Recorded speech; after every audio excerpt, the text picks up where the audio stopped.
Bismillahirrahmanirrahim. Assalamualaikum warahmatullahi wabarakatuh.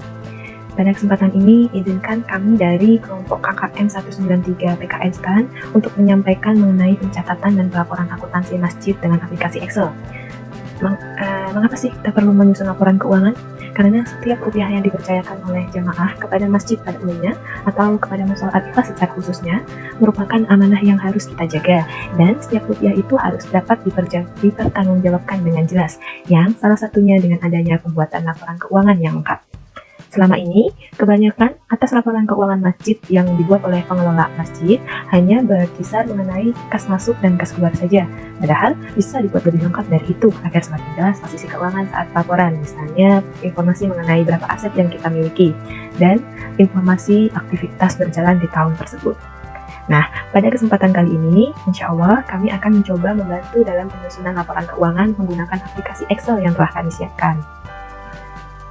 Dalam aplikasi Excel ini, kami mengacu pada PSAK nomor 45 tahun 2011 tentang pelaporan keuangan organisasi nirlaba, di mana untuk akuntansi masjid ini, laporan keuangan yang dihasilkan ada 3 macam. Yang pertama, laporan aktivitas, kemudian ada laporan alus. Laporan alus ini seperti yang telah kebanyakan para pengelola masjid atau mushola lakukan, yang berisi mengenai informasi pengeluaran kas dan pemasukan kas atau penerimaan kas. Kemudian laporan keuangan yang ketiga yaitu laporan posisi keuangan atau yang sering disebut dengan neraca. Nah, di neraca ini ada sisi kiri dan sisi kanan yang harus seimbang. Maksudnya bagaimana? Kita lihat dulu, baca dulu. Nah, di sini di akuntansi ini kita mengenal persamaan dasar akuntansi, di mana aset sama dengan utang plus modal akhir. Aset ini menempati sisi kiri dan utang plus modal akhir ini menempati sisi kanan. Ya, di neraca itu terdiri dari aset, utang, dan modal akhir, di mana asetnya ini yang disebut dengan sisi kiri dan utang modal akhir disebut dengan sisi kanan. Seperti yang telah saya sampaikan tadi, sisi kiri dan sisi kanan harus balance atau seimbang. Nah, modal akhir ini berasal dari modal awal ditambah pendapatan dikurangi beban. Atas persamaan ini, beban jika dipindahkan ke depan akan bernilai positif. Nilai positif aset dan nilai positif beban ini menempati di sisi kiri, sedangkan nilai positif utang modal awal pendapatan berada di sisi kanan. Nilai positif ini menunjukkan saldo normal. Jadi, maksudnya bagaimana? Misal, contoh, jika asetnya bertambah, contoh aset itu misalnya kas. Jika kasnya bertambah, maka kas bertambah sejumlah 5.000, maka angka 5.000 itu dimasukkan ke sisi kiri. Sedangkan jika kasnya berkurang atau keluar kas sebesar 5.000, maka 5.000-nya ini dimasukkan ke sisi kanan. Demikian pula berlaku untuk beban, utang, modal, dan pendapatan. Ya, kita mulai saja dengan pengaplikasian aplikasi Excel ini. Untuk perlu Bapak Ibu ketahui, sebelum membuka aplikasi ini, biasanya aplikasi ini ada notifikasi enable content, jadi harus diklik dulu tombol itu agar tombol-tombol yang misalnya anggaran ini, jurnal, buku besar, neraca, semuanya ini dapat aktif. Nah, yang pertama kita lakukan yaitu mengisi identitas masjid, terus nama petugas akuntansinya dan ketua yayasan. Semua identitas ini nantinya akan masuk ke dalam laporan keuangan yang akan dibuat secara otomatis. Kemudian kita mengisi jurnal atau mencatat transaksi yang terjadi. Jika kita sudah selesai mencatat transaksi yang terjadi, maka otomatis buku besar, neraca saldo, laporan aktivitas laporan arus kas neraca, dan laporan eksekutif informasi sampingnya ini secara otomatis akan terisi sendiri. Jadi kuncinya ada di pencatatan transaksi atau jurnal. Klik saja di tombol ini jurnal. Nah, kemudian di sini akan muncul jurnal, buku jurnal, di mana kita harus mengisi tanggalnya, nomor buktinya, uraiannya. Nah, untuk yang 3 ini tanggal, nomor bukti, uraian diisi secara manual. Sedangkan untuk jenis dana, divisi, atau bagian program dan kegiatan ini kita tinggal pilih saja mana yang kira-kira sesuai. Untuk jenis dana ini ada 3 ya Bapak Ibu. Ada tidak terikat, terikat temporer, dan terikat permanen. Tidak terikat ini maksudnya sumber daya yang penggunaannya tidak dibatasi untuk tujuan tertentu oleh penyumbang. Jadi ini jenis dananya untuk pembayaran ini tuh dari penyumbang itu tidak dibatasi penggunaannya mau buat apa gitu. Terus kemudian ada yang terikat temporer.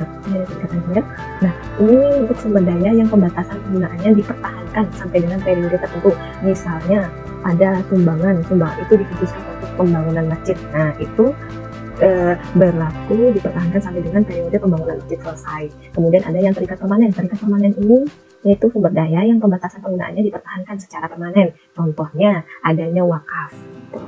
Kemudian untuk divisi bagian nanti disesuaikan saja mana yang sesuai. Terus kemudian program dengan beberapa tinggal dipilih saja. Kegiatan ini juga tinggal dipilih saja mana yang sesuai. Kemudian Untuk memilihnya kita tinggal klik anak panah di bawah ini ya Bapak Ibu. Kemudian kita mengisi kode dan nama akun. Nah, kode dan nama akun ini bisa kita isi hanya dengan menuliskan kata kunci. Ini honor petugas lainnya, misalnya kita hapus dulu, kita coba ulangi menulisnya bagaimana. Kita tuliskan dulu kata kuncinya honor. Setelah itu kita klik anak panah di bawah samping ini.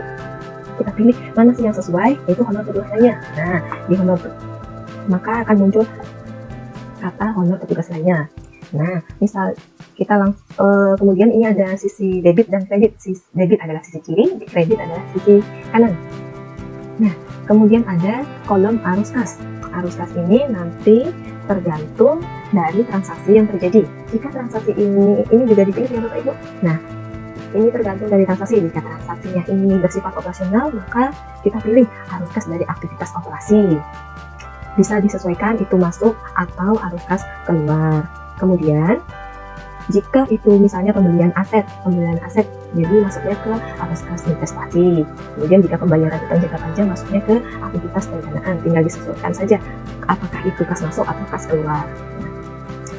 Begitu yang harus kita isi di jurnal atau transaksi yang terjadi. Misalnya saja yang contoh pada tanggal 8 April 2020 ada pembayaran honor petugas kebersihan masjid. Nah, atas pembayaran honor petugas masjid ini kita catat di buku jurnal tanggalnya, tanggal 8 April 2020, kemudian nomornya, nomor bukti pembayarannya, terus uraiannya atau keterangannya kita isi secara manual, kemudian jenis dananya, karena ini terikat, kemudian divisi, bagi program, terus kegiatannya disesuaikan saja kira-kira mana yang sesuai. Kemudian untuk kode dan nama akun seperti yang tadi saya sampaikan, tinggal tulis saja kata kuncinya, misalnya honor petugasnya kita tulis saja kata kuncinya honor, kemudian pilih anak panah di bawah ini. Karena ini pembayaran honor untuk petugas kebersihan masjid, maka ini penggunaannya untuk honor petugas lainnya maksudnya ya. Kemudian ada kita tulis kas, karena ini ada terkait dengan pembayaran atau kas luar. Misalnya ini karena periode tahunannya sejumlah 12 juta, maka kita tuliskan di sisi kiri 12 juta dan sisi kanan 12 juta. Sisi kanan dan sisi kiri ini harus seimbang. Kemudian ada kolom arus kas, karena ini terkait dengan aktivitas operasional, kita pilih aktivitas arus kas dari aktivitas operasi. Karena ini pembayaran atau adanya kas keluar, maka kita pilih yang kas keluar. Ini untuk setiap pencatatannya, setiap transaksi kita setidaknya minimal menggunakan 2 akun, yaitu yang satu di debit dan yang satu atau di sisi kiri dan yang satu di sisi kanan atau kredit. Nah, karena tadi pembayaran honor petugas kebersihan, maka kita menggunakan akun honor, dan karena ada kas keluar, maka kita juga menggunakan akun kas. Ya, untuk akun-akunnya ini, jika misalnya akun yang ada tidak sesuai atau tidak ada, maka kita dapat menambahkan akunnya di sheet yang COA ini. Kita klik. Nah, di sini kita bisa menambahkan di bagian bawahnya, kita tambahkan saja kira-kira apa yang belum ada. Nah, di sini kita tinggal tambahkan saja. Ini kodenya ini, angka-angkanya ini kita tergantung pada peraturan yang ada di masing-masing musola atau masjid. Nah, ini bebas untuk kodenya. Kemudian, karena ini tadi harus setiap transaksi harus mengandung 2 akun, maka untuk akun yang di bawahnya, keterangan-keterangannya kita tinggal menyamakan saja dengan yang di atasnya tanpa perlu mengetik. Kita dapat menyamakan, misalnya udah saya delete, misalnya masih kosong, untuk menyamakan tulisannya agar sama dengan yang di atas, maka kita blok dulu garis yang akan kita samakan, terus kita klik CTRL-D, otomatis tulisannya akan sama dengan yang di atasnya. Nah, sebelumnya perlu saya sampaikan juga, sebelum kita melakukan pencatatan atas transaksi yang terjadi pada tahun berjalan atau periode berjalan, kita harus mencantumkan saldo awal dari tahun sebelumnya. Misalnya ini periode laporan tahunan, maka kita harus mencatat saldo akhir tahun sebelumnya atau yang akan menjadi saldo awal tahun ini. Misalnya di tahun sebelumnya ada kas, kita tulis kas di sini dengan, karena saldo normal kas di debit, maka kita tulis di debit sebesar 12.500.000. Kemudian setelah semua jurnal, semua transaksi telah dicatat, maka secara otomatis pada buku besar ini akan muncul angka-angkanya, akan muncul data-datanya. Untuk yang buku besar ini kita bisa pilih saja mau yang akun apa yang akan kita lihat buku besarnya. Misalnya ini kas. Untuk kas kita pilih kas, klik. Nah, kita pilih kas. Di sini kas ada informasi saldo awal sebesar 12.500.000 seperti yang tadi ada di jurnal ya Bapak Ibu. Kemudian selama tahun berjalan ada kas masuk, kemudian ada kas keluar. Ini ada saldo akhir kasnya adalah sebesar 4.500.000. Kemudian selain itu di neraca saldo juga otomatis akan keluar semua laporan angka-angkanya. Kemudian untuk neraca saldo ini setelah kita selesai menjurnal sebaiknya kita klik refresh dulu ya. Kemudian untuk laporan aktivitas juga akan otomatis terisi, neraca juga otomatis terisi seperti itu. Laporan arus kas juga. Setelah semua laporan selesai, perlu saya sampaikan juga untuk pelaporan ini sebaiknya mempunyai periode laporannya, bisa tahunan, bisa juga bulanan. Oleh karena itu, untuk akun-akun yang tadi ada di jurnal tadi yang berupa pendapatan dan beban, pendapatan ini misalnya contohnya penerimaan katakanlah perlu dilakukan, dan beban perlu dilakukan penutupan di akhir periode. Misalnya untuk periode pelaporan tahunan, atas pendapatan dan beban yang ada di tahun berjalan ini dilakukan penutupan, sehingga atas pendapatan dan beban yang terjadi di tahun berjalan ini dapat dipisahkan dengan pendapatan atau beban yang akan terjadi di tahun berikutnya sehingga tidak campur. Nah, menutupnya bagaimana? Yaitu dengan mengurangkan beban atau menambahkan pendapatan tadi yang terjadi di tahun berjalan ini ke modal awal yang kita miliki sehingga menjadi modal akhir atau disebut juga aset bersih. Seperti persamaan ini ya Bapak Ibu, modal untuk pendapatan dan beban kita tutup dengan cara menambahkan di modal awal dan mengurangkan dari modal awal sehingga ketemu modal akhir. Selanjutnya kita membahas tentang anggaran. Nah, di sini anggaran ini kita klik dulu tombol anggaran ini. Nah, di anggaran ini kita mencatat hanya jika sudah ada anggaran-anggaran yang telah ditetapkan untuk tahun berjalan. Jadi misalnya masing-masing kelompok kerja di masjid atau musola dia sudah mempunyai perencanaan yang mengenai program-program yang akan dilakukan pada tahun berjalan, di mana ada nama programnya, nama kegiatannya, kemudian itu berasal dari akun apa dan anggarannya sebesar berapa. Untuk yang nama program ini kita tinggal pilih saja program apa yang menjadi rencana kelompok kerja, kemudian nama kegiatannya juga kita tinggal pilih saja mana yang sesuai. Untuk akun seperti yang tadi saat pengenalan kita tinggal tulis kata kuncinya, kemudian pilih mana yang sesuai. Nah, untuk anggarannya kita tulis sejumlah yang telah direncanakan. Untuk yang kolom biru-biru ini, realisasi dan penyerapan ini rumus, jadi tidak perlu kita isi, ini otomatis terisi sesuai dengan angka-angka yang telah kita isikan ini. Jika rumus ini terhapus, kita tinggal copy paste saja di atas rumus di bawahnya atau rumus di atasnya. Jadi tidak perlu ribet untuk menulis kembali rumusnya. Tinggal copy paste saja. Nanti otomatis filenya akan mengikuti. Nah, kita langsung masuk ke contoh cara mengisi anggarannya ini bagaimana. Nah, misalnya ini karena ini laporan keuangan tahun 2020. Pada awal tahun 2020 telah dianggarkan akan ada penerimaan zakat mal selama tahun 2020 sebesar 25 juta. Sehingga pada sheet anggaran ini kita tuliskan nama program Diswab, nama kegiatan Diswab, terus kode akunnya penerimaan zakat mal dengan anggaran 25 juta ini dimasukkan ke dalam kolom anggaran. Untuk yang biru-biru ini tidak usah diisi karena ini adalah rumus.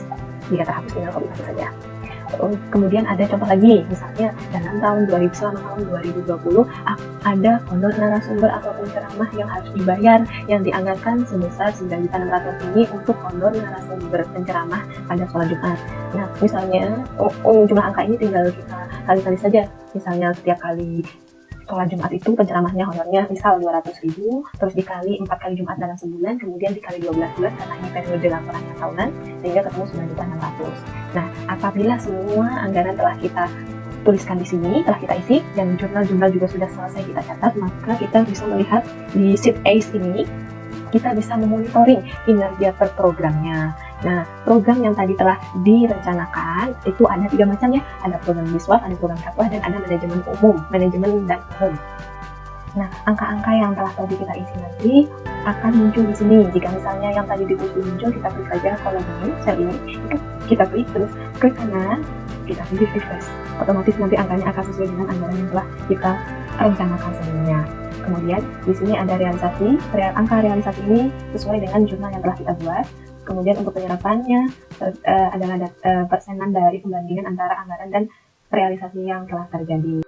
Nah, jika semua angka-angkanya tadi sudah muncul, terus penyerapannya sudah diketahui, di sini ada grafik yang otomatis terbuat, di mana di sini ada yang biru dan juga ada yang hijau yang biru anggaran. grafiknya yang telah direncanakan di awal tahun, kemudian yang hijau ini realisasinya.